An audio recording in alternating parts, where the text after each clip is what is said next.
1849 সালে নিউ ইয়র্কে বসবাস করছিলেন এক সাধারণ মানুষ ওয়াল্টার হান্ট। তার হাতে ধরা মাত্র $15 ঋণের কাগজ। চাপের মুহূর্তে তিনি হাতে তুলে নিলেন এক টুকরো তার। হঠাৎ জন্ম নিল এক আইডিয়া। এটাই ছিল সেফটি পিন। তিনি পেটেন্ট নিলেন, পরে মাত্র $400 বিক্রি করলেন। আজও শাড়ি, জামা, ফ্যাশন সব কিছুতে ব্যবহার হয় সেই ছোট্ট আবিষ্কার। এরও আগে তিনি বানিয়েছিলেন প্রথম সেলাই মেশিন, কিন্তু দর্জিতে চাকরি যাবে ভেবে পেটেন্ট করলেন না।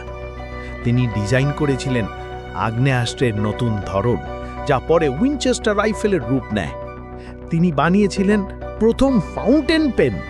ফ্ল্যাগ স্পিনার থেকে নাইফ শার্পনার, আইস প্লাউ থেকে পেপার কলার, সবখানেই তার ছাপ।